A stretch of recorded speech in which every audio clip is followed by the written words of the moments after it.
नमस्कार, तपाईहरुलाई स्वागत छ टेक्निक दाजुको नयाँ भिडियोमा। आजको भिडियोमा हामी फेसबुकको एउटा महत्त्वपूर्ण सेटिङको बारेमा कुरा गर्नेछौँ।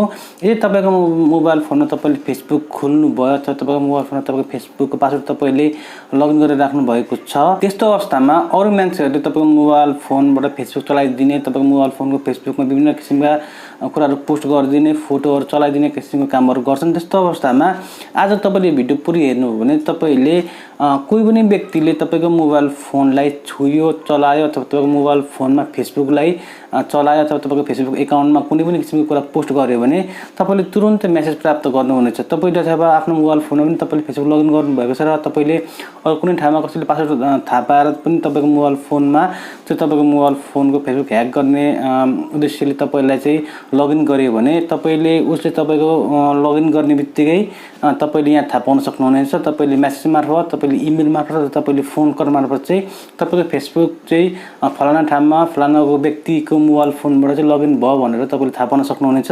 यो एकदम महत्त्वपूर्ण सेटिङ हो, जुन सेटिङ तपाईले आफ्नो मोबाइल फोनमा तपाईले गरेर राख्नुभयो भने तपाईको मोबाइल फोनमा कसैले पनि तपाईको मोबाइल फोनको फेसबुक एकाउन्ट चाहिँ लगइन गर्ने अथवा खोल्ने कोसिस गर्यो भने तपाईले तुरुन्तै खबर पाउनुहुनेछ। त्यसैले तपाईले भिडियो पुरै हेर्नु होला। तपाईलाई म भिडियोमा कसरी सेटिङ गर्ने भन्ने विषयमा चाहिँ स्टेप बाइ स्टेप चाहिँ पोस्ट गरेर देखाउँछु।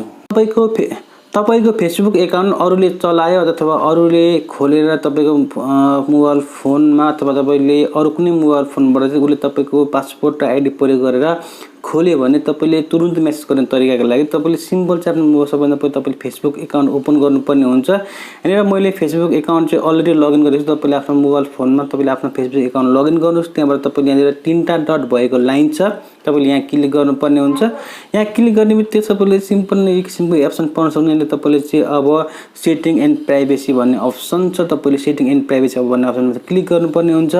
यहाँ क्लिक गर्ने बित्तिकै तपाईले पाउन सक्नुहुन्छ विभिन्न किसिमको अप्सनहरु छन्। यहाँनिर छ डिभाइस रिक्वेस्ट, रिसेन्ट एक्टिभिटी, विभिन्न किसिमको अप्सन छ। तपाईले सेटिङमा क्लिक गर्नुपर्ने हुन्छ। यहाँ सेटिङमा तपाईले क्लिक गरिसक्ने बित्तिकै यहाँनिर आउँछ विभिन्न किसिमको चाहिँ अप्सन। तपाईले देखिसक्नु भएको छ यहाँनिर धेरै किसिमको अप्सन छ। तीमध्ये तपाईले यसलाई चाहिँ ड्र्याग गरेर माथि लानुपर्ने हुन्छ। यहाँनिर तपाईले चाहिँ अब सिम्पल चाहिँ सबैभन्दा पहिले तपाईले ड्र्याग गरेर सबैभन्दा माथि लानुस्। यहाँनिर तपाईले पाउन सक्नुहुन्छ विभिन्न किसिमको अप्सनहरु। तीमध्ये तपाईले चाहिँ यहाँनिर प्रयोग गर्नुपर्ने हुन्छ एउटा सिम्पल अप्सन। अब तपाईले यहाँनिर एकाउन्ट सेक्युरिटी भन्ने अप्सन छ, जुन चाहिँ तपाईले पाउन सक्नुहुन्छ प्राइभेसी सेक्युरिटी भन्ने अप्सन हो। यहाँनिर तपाईले देख्नु भएको छ एकाउन्ट सेक्युरिटी भन्ने अप्सनमा तपाईले गइसकेपछि यहाँ तपाईले प्राप्त गर्न सक्नुहुन्छ। यहाँनिर एउटा अप्सन छ, यहाँनिर पहिलो अप्सन छ अपडेट योर पर्सनल इन्फर्मेसन भन्ने, दोस्रो अप्सन छ चेन्ज योर पासवर्ड भन्ने, यहाँ तेस्रो अप्सन तपाईले देख्न सक्नुहुन्छ receive all about recognize login भन्ने अप्सन छ। तपाईले त्यहाँनिर सिम्पल चाहिँ क्लिक गर्नुपर्ने हुन्छ। यही अप्सनबाट चाहिँ तपाईले चाहिँ कसैले पनि मोबाइल फोनमा तपाईको लगइन गर्यो, तपाईको मोबाइल फोनमा चाहिँ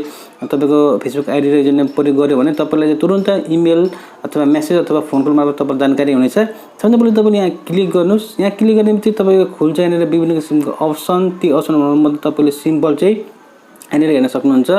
मेरोमा यहाँनिर चाहिँ सबै चाहिँ नोटिफिकेसनहरु चाहिँ अफ छ। तपाईले यहाँ सबैलाई अन गरिदिनु भयो भने अब तपाईले यहाँनिर सबै यसलाई अन गरिदिनु भयो भने तपाईले पहिलो अप्सन छ नोटिफिकेसन, यसलाई पनि अन गरिदिनुस्। यहाँनिर तपाईको छ मेसेन्जर, तपाईले यसलाई पनि अन गरिदिनुस्। तपाईको यहाँनिर छ इमेल एड्रेस, तपाईले यसलाई पनि अन गरिदिनु भइसकेपछि यदि तपाईको मोबाइल फोनको आईडी र पासवर्ड कसैले पनि चलायो भने, तपाईको फेसबुक कसैले पनि चलायो भने तपाई बाहेक यो चाहिँ तपाईले मेसेज प्राप्त गर्न सक्नुहुन्छ, तपाईले इमेल प्राप्त गर्न सक्नुहुन्छ। तपाईले त्यसलाई चाहिँ तुरुन्त लगआउट गर्न सक्नुहुन्छ। यहाँनिर तपाईले इमेलको लागि तपाईले एड इमेल भन्ने अप्सन छ। तपाईको फेसबुकको इमेलदेखि बाहेक तपाईले अन्य इमेलमा प्रयोग गर्नु तपाईले एड इमेलमा क्लिक गरेर तपाईले कन्टिन्यूमा क्लिक गरिसकेपछि यहाँनिर तपाईले पाउन सक्नुहुन्छ इमेल लगाउने ठाउँ। जहाँ तपाईले इमेल लगाइसकेपछि तपाईले कन्टिन्यू गर्नुभयो भने तपाईको सेभ हुन्छ। यो एकदम बेस्ट ट्रिक हो, जुन ट्रिकबाट तपाईले चाहिँ कुनै पनि समय तपाईको मोबाइल फोनको एकाउन्ट र पासपोर्टबाट अथवा तपाईको फेसबुकको पासपोर्ट अथवा तपाईको चाहिँ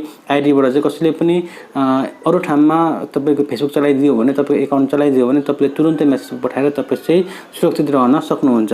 भिडियो कस्तो लाग्यो कमेन्ट बक्समा लेख्न नबिर्सनु होला। तपाईहरुले हामीलाई सब्स्क्राइब गर्न नबिर्सनु होला। तपाईले हाम्रो भिडियोलाई लाइक गरिदिनु होला, तपाईले शेयर गरिदिनु होला। तपाईले हामीलाई फेसबुकमा, इन्स्टाग्राममा, तपाईले टिकटकमा र तपाईले हामी ट्विटरमा फलो गर्न नबिर्सनु होला। तपाईलाई टेक्नोलोजिकल सम्बन्धी, एजुकेसनल सम्बन्धी भिडियोहरु हामी दैनिक रूपमा लिएर आउने छौं। तपाईको साथ र सहमतले हामीले नयाँ भिडियो बनाउने मोटिभेसन मिल्छ।